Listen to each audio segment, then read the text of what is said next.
पुनरावृत्ति करता हूं। अभी हम लोगों ने पढ़ा कि नेशनल असेंबली ने जो संविधान बनाया उसमें 3 हिस्से हुए, विधायिका, कार्यपालिका और न्यायपालिका। न्यायपालिका को चुनते हैं कौन? सक्रिय नागरिक। सक्रिय नागरिक कौन होते हैं?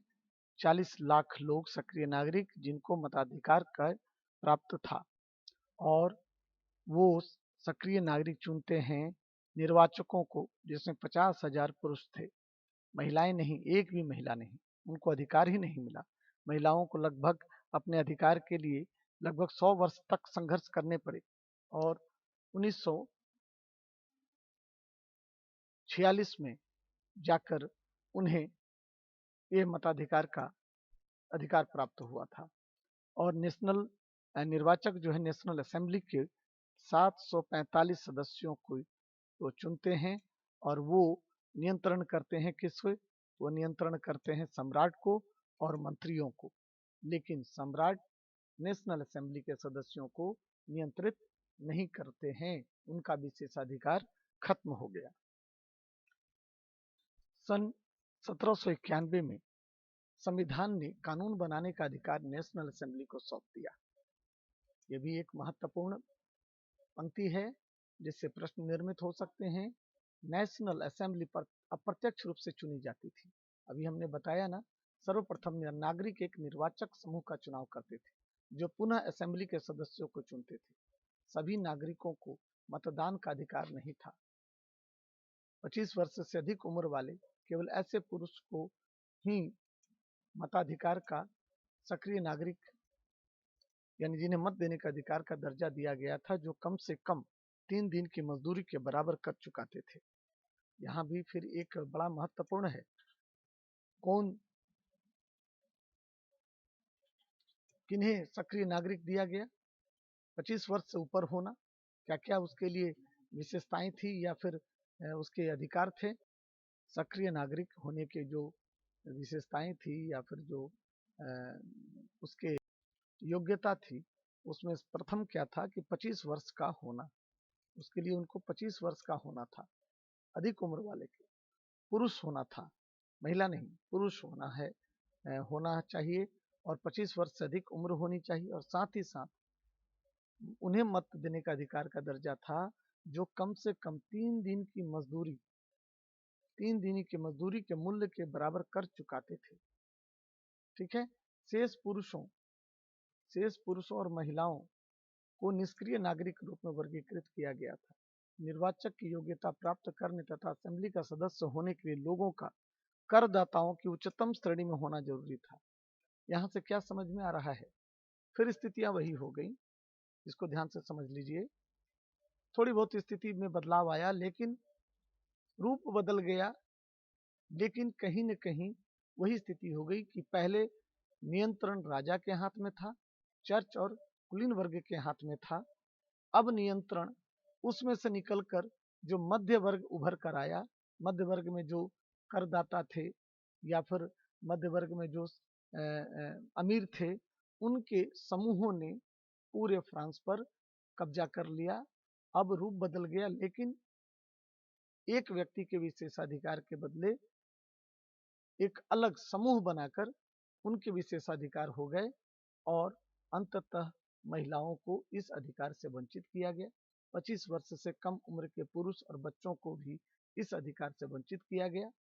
उनमें हीनता का भाव भी पैदा होने लगा, जो आगे चलकर फ्रांस की क्रांति में एक बहुत बड़ा रोल अदा किया। संविधान पुरुष एवं नागरिक अधिकार घोषणा पत्र के साथ शुरू हुआ था। यह भी एक महत्वपूर्ण पंक्ति है, ध्यान दीजिएगा, जिसमें जीवन के अधिकार, अभिव्यक्ति की स्वतंत्रता के अधिकार और कानूनी बराबरी के अधिकार को नैसर्गिक व अहरणीय अधिकार के रूप में स्थापित किया गया। अर्थात ये अधिकार प्रत्येक व्यक्ति को जन्मना प्राप्त थे और इन अधिकारों को छीना नहीं जा सकता, चाहे असेंबली कितना भी बड़ा, कितना भी निरंकुश हो। ये अधिकार सभी जनता के लिए सुनिश्चित कर दिए गए कि फ्रांस में जो भी जन्म लेगा उनको जीवन जीने का अधिकार, यानी भूखे नहीं मर सकता है, वह मांग कर सकता है कि मुझे भोजन दो। अभिव्यक्ति की स्वतंत्रता का अधिकार, कानूनी बराबरी के अधिकार, जीवन का अधिकार, अभिव्यक्ति की स्वतंत्रता के अधिकार, कानूनी बराबरी के अधिकार को नरसैंगिक एवं अहरणीय, यानी कोई छीन नहीं सकता और वह प्राकृतिक है। ये बड़ा महत्वपूर्ण शब्द है, इसे ध्यान दीजिएगा। इससे भी संबंधित प्रश्न बन सकते हैं। नरसैंगिक और अहरणीय अधिकार से आप क्या समझते हैं? रूप में स्थापित, अर्थात ये अधिकार प्रत्येक व्यक्ति को जन्मजात प्राप्त थे और इन अधिकारों को छीना नहीं जा सकता। राज्य का कर्तव्य माना गया, साथ ही साथ राज्य को का यह कर्तव्य माना गया कि वह प्रत्येक नागरिक के नरसैंगिक अधिकारी की रक्षा करे, यानी वो भूखे न मर सके, इसकी देखभाल करे, उसको बोलने की आज़ादी मिले, उसको कानूनी बराबरी का अधिकार मिले और उसे जन्मजात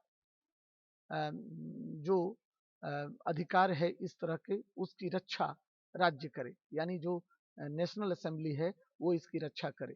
किससे? तो कार्यपालिका के द्वारा और न्यायपालिका के द्वारा, और विधायिका उसके लिए योजनाएं बनाए, नियम बनाए, कानून बनाए और सभी को समान अधिकार उपलब्ध कर। लेकिन क्या ऐसा हो पाया? और हुआ तो क्या हुआ, और नहीं हुआ तो क्या हुआ?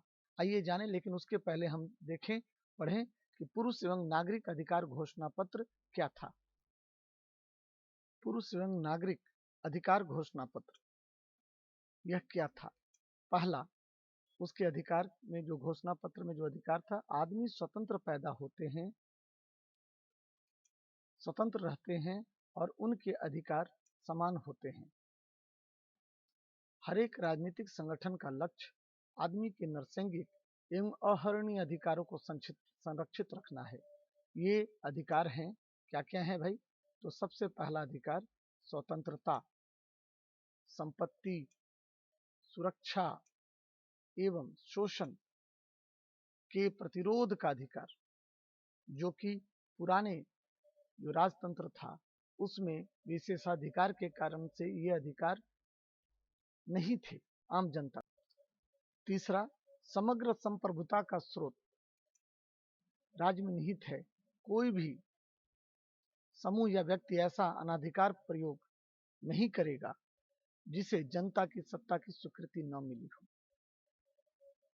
स्वतंत्रता का आशय ऐसे काम करने की शक्ति से है जो औरों के लिए नुकसानदेह न हो।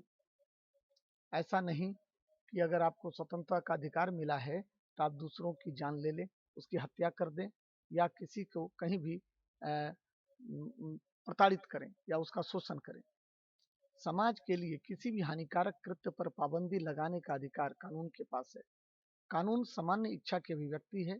सभी नागरिकों को व्यक्तिगत रूप से या अपने प्रतिनिधियों के माध्यम से इसके निर्माण में भाग लेने का अधिकार है। कानून की नज़र में सभी नागरिक समान हैं। ये सारे अधिकार आपको याद आ रहा है कि यह किस प्रकार के अधिकार हैं, जाना पहचाना है ना? आपको भी भारतीय संविधान में यह अधिकार प्राप्त है। यह अधिकार कहाँ से आए, इसके विचार कैसे आए? क्या फ्रांस की क्रांति ने भी इस पर अपना प्रभाव डाला है क्या, हमारे संविधान के इस अधिकारों के विचार पर? सोचें, आपस में चर्चा करें।